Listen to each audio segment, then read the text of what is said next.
Hi friends, இன்னைக்கு bison படத்தோட review தான் பார்க்க போகிறோம். படம் எப்படி இருக்கு, என்ன மாதிரி கதைக்கிறத எடுத்து எப்படி கொண்டு வந்து முடிச்சிருக்காங்க அப்படிங்கிறத பார்க்கலாம். இந்த படத்துல வந்து நம்ம துருவிக்ரம் வந்து கிட்டானா வந்திருக்காரு, கிட்டானா வாழ்ந்திருக்கிறாரு. இது என்னன்னு பாத்தீங்கன்னா, நம்ம வந்து ஒரு தென் மாவட்டத்தில் இருக்க ஒரு பையன், ஓகேங்களா, கபடியே உயிரா இருக்கிற பையன் இந்த ஒரு ஏசியா கேம்ஸுக்கு போகும்போது எப்படி எல்லாம் சஃபர் ஆகிறான், இந்த கேஸ்டிஸை வந்து அவன் லைஃப்ல எவ்வளவு சஃபர் பண்ணுது, அதே மீறி எப்படி வந்தானா இல்லையா அப்படிங்கிறதுதான் இந்த படம்.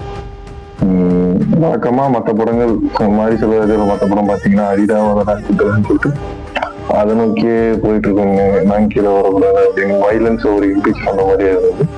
பட் இதுல அதெல்லாம் தாண்டி வைலன்ஸ் எல்லாம் வேணாம், நமக்கு ஒரு ட்ரீம் இருக்கு, நம்ம யாரும் ப்ரூவ் பண்ணிட்டு அவங்க பாயிண்ட் ஆஃப் வியூ தப்புன்னு சொல்லிட்டு அதை ப்ரூவ் பண்ற மாதிரி இந்த படம் எடுத்திருக்காரு. அதனால இந்த படம் ஒரு நல்ல படம்.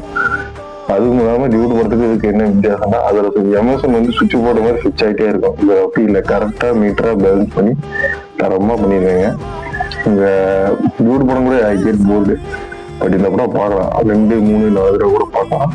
ஒருத்து இந்த படத்தை முடிக்கும் போது நமக்கு ஒரு பாசிட்டிவ் வைப்ஸ் கிடைக்கும். அதுவும் இல்லாம ஒருத்தர் அவங்க ட்ரீமுக்காக எவ்வளவு இது பண்றாங்கன்னு சொல்லிட்டு நமக்கு ஒரு ஐடியா கிடைக்கும்.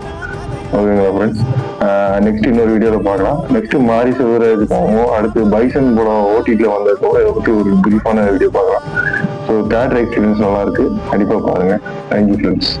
அப்படியே நம்ம யூடியூப் சேனல் லிங்க் வந்து பயோல இருக்கு, பார்த்து ஃபாலோ பண்ணி சப்ஸ்கிரைப் பண்ணுங்க. Thank you friends.